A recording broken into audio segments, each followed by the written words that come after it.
Hello everybody, welcome to Shreshth classes. I hope you are doing well और आपकी पढ़ाई बहुत अच्छे से चल रही होगी। सो लेडीज एंड जेंटलमैन, आज की इस वीडियो में हम लोग डिस्कस करेंगे सीपीडब्ल्यूडी जेई और डीडीए जेई में क्या डिफरेंस है। ए टू जेड सब कुछ जानेंगे। उनका सैलरी क्या है, वर्किंग प्रोफाइल क्या है, प्रमोशन क्राइटेरिया क्या है, ट्रांसफर पॉलिसी क्या है और मेडिकल फैसिलिटीज हम लोगों को क्या क्या मिलती है, रेपुटेशन है कि नहीं है। तो भाई ओवरऑल ना अपने को फायदा किस में है जाने में। देखो, सबका अपना नजरिया होता है। मैं बस कहना चाहूंगा जो आपको पसंद आए बस आप चले जाना। लाइफ को सिक्योर करना बहुत जरूरी है। तो चलिए स्टार्ट करते हैं।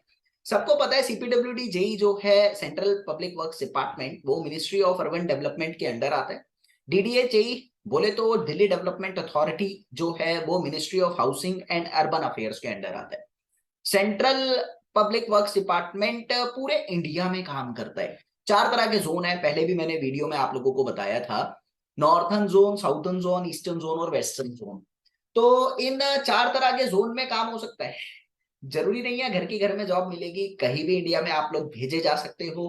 According to the preference, according to the priority, according to the marks, according to the response आपका ट्रांसफर होता है। ठीक है। लेकिन डीडीए जेई का तो भाई टेंशन ही नहीं है ना। दिल्ली डेवलपमेंट अथॉरिटी, दिल्ली में जॉब लगने वाली है। अगर आप लोग दिल्ली से हो, बस घर की घर में जॉब है। मम्मी आप ऐसा करना, मैं फोन कर दूंगा, आप खाना बना के रखना, मैं खा जाऊंगा। ऑफिस में लंच से आया, गरम खाना खा के ऑफिस चला गया। इतना पास है। खैर मजाक कर रहा हूं, ऐसा नहीं होता।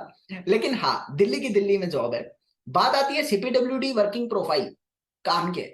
मैंने पहले भी बताया था, ब्रिजेस से रिलेटेड, रोड से रिलेटेड, आईआईटी, एनआईटी, डॉक्टरी की ये जो कॉलेजेस बनते हैं, बिल्डिंग्स बनती है, इनसे रिलेटेड सारा काम सीपीडब्ल्यूडी करने वाला है। लेकिन डीडीए का भी काम कुछ ऐसा ही है। डीडीए सिर्फ काम करेगा दिल्ली के लिए। सबसे पहले तो 1957 में स्थापना हुई थी, I think so. DDA flat बनाता है, हर साल निकलते हैं ना डीडीए के फ्लैट निकल रहे हैं, आपने सुना भी होगा। तो फ्लैट पे बहुत बड़ा काम करता है। लो क्वालिटी से हाई क्वालिटी तक के फ्लैट बनाता है, अल्ट्रा हाई नहीं बनाता। कहने का मतलब लग्जरियस फ्लैट नहीं बनाता। और आप लोगों का जो डीडीए है पार्क में भी काम करता है। डीडीए रोड पे भी थोड़ा काम करता है। अरे दिल्ली को डेवलप करना है भाई, उस डेवलपमेंट के लिए जो काम होता है वो सब करता है। Land management, land disputes, land disposal, land costing, सब लैंड से रिलेटेड ज्यादा काम है। फिर डीडीए मार्केट आप लोगों ने सुनी होगी, कमर्शियल लैंड से भी रिलेटेड आपका डीडीए काम करता है। तो ओवरऑल देखूं मैं, डीडीए एक लिमिटेड डिपार्टमेंट है। कहने का मतलब है डीडीए जो है वो सिर्फ दिल्ली में है, वैकेंसीज बहुत कम आती है एज कंपेयर टू सीपीडब्ल्यूडी जो पूरे इंडिया में है। तो अगर आपको घूमने का शौक है ना भाई, सीपीडब्ल्यूडी में ज्वाइन करो। बात आती है यहां पर सैलरी की। देखो दोनों ही ना जेई को ग्रेड बी की पोस्ट के लिए हायर करते हैं। सैलरी लेवल 6 के अंडर आती है, वही एवरेज एवरेज 50,000 के आसपास आपके पास आती है। अब थोड़ी ज्यादा थोड़ी कम होगा, 5-5 हजार का कोई फर्क हो रहा है तो थोड़ी ज्यादा थोड़ी कम, या 47 से 55 की रेंज मान के चलो। एवरेज एवरेज सेम है। ठीक है। तो बात आती है सैलरी बिल्कुल सेम है, लेकिन प्रमोशन में बहुत बड़ा डिफरेंस है। क्यों? अरे सीपीडब्ल्यूडी में जेई की पोस्ट के बाद अगर एई पे आना है ना, 9 से 10 साल का अच्छा काम चाहिए आपका। हाँ, अच्छा रिस्पॉन्स चाहिए, अच्छा वर्किंग प्रोफाइल, अच्छा सब कुछ आपका बढ़िया होगा तो आप एई पे जल्दी आ जाओगे। लेकिन डीडीए में तो 3 साल में हो जाता है ट्रांसफर। कहने का मतलब प्रमोशन जो है वो 3 साल में हो जाता है एई की पोस्ट पे। वही एई से अगर ईई पर आना है, एग्जीक्यूटिव इंजीनियर की पोस्ट पे आना है, तो दोनों का लगभग सेम है। डीडीए में एवरेज 18 साल की जॉब मांगते हैं एई की पोस्ट पर, फिर आप ईई बनोगे। और यही सीपीडब्ल्यूडी में भी है, 17 से 20 साल का एवरेज है। इसके बाद आप एई से ईई बनने वाले हो, यानी एग्जीक्यूटिव इंजीनियर बनने वाले हो। यहां पर ट्रांसफर की बात करूं तो मुझे ऐसा लगता है समझ आ गया क्यों। अरे भाई जब है ही दिल्ली में, ट्रांसफर की टेंशन ही नहीं है। डिपार्टमेंट इधर उधर हो सकते हैं, प्रमोशन हो सकता है, ट्रांसफर नहीं हो सकता। दिल्ली की दिल्ली में सीपीडब्ल्यूडी में ट्रांसफर का खेल है। 3 साल का मिनिमम वर्किंग रिक्वायरमेंट आप लोगों को चाहिए एज अ जेई, अगर आप ट्रांसफर करवाना चाहते हैं सीपीडब्ल्यूडी में तो आप करवा सकते हैं। डीडीए में तो ट्रांसफर भी होगा तो दिल्ली की दिल्ली में रहोगे आप, कॉमन सेंस की बात है। अब यहां पर बात आती है मेडिकल फैसिलिटीज। मेडिकल फैसिलिटी देखो, दोनों ही सेंट्रल डिपार्टमेंट है। ये बताना भूल गया था स्टार्टिंग में, अभी बताता हूँ। सीपीडब्ल्यूडी भी सेंट्रल डिपार्टमेंट है, फुल फॉर्म में ही आ रहा है। डीडीए भी सेंट्रल गवर्नमेंट के अंडर आ रहा है। एक्चुअली जो एलजी होते हैं, एलजी साहब होते हैं ना दिल्ली के, वो इनके चेयरमैन होते हैं। तो सेंट्रल ही है डीडीए भी। ठीक है, इसीलिए दोनों के लिए CGHS का पैनल वैलिड है, central government health scheme valid है।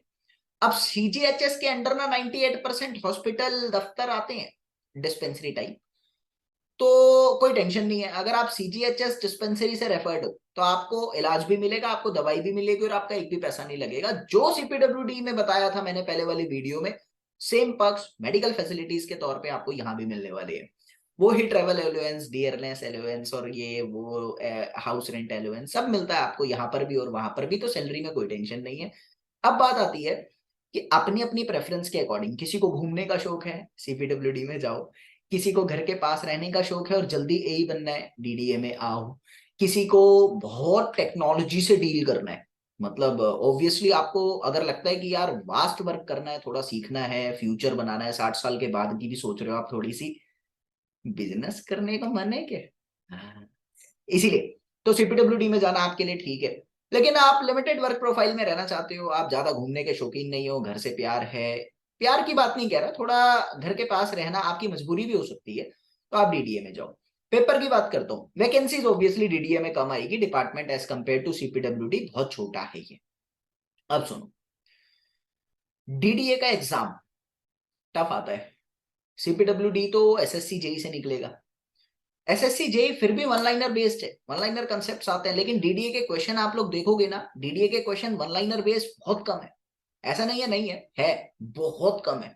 DDA एक्चुअल कंसेप्चुअल क्वेश्चन पूछता है। अगर आपको उस पर्टिकुलर क्राइटेरिया, पर्टिकुलर फैक्ट्स का, पर्टिकुलर कंसेप्ट की डीप नॉलेज है ना, तो आप DDA में जल्दी से सेलेक्ट हो सकते हो। तो वन लाइनर कंसेप्ट के भरोसे DDA मत देना, SSC JEE वन लाइनर के भरोसे आराम से निकाल सकते हो। तो इसी तरह की शानदार वीडियो जानने के लिए आप श्रेष्ठ क्लासेस से जुड़े रहिए, subscribe this channel and share it to the maximum students as well. और करोगे ना, अरे कर दिया करो यार, इस तरह की शानदार वीडियो लाता हूँ। और एक सुनो, क्या है ना, आपको किसी भी तरह की ऐसी शॉर्ट वीडियोस में इंफॉर्मेशन जाननी है ना, तो आप कमेंट में मेंशन कर दिया करो, मैं बना देता हूँ। इसकी बहुत डिमांड थी DDA वर्सेस CPWD की, तो इसीलिए मैंने कमेंट से पढ़कर इसकी वीडियो बनाई है। आप लोग भी लिख सकते हो अगर आप लोगों को कुछ जानना है तो। जय हिंद।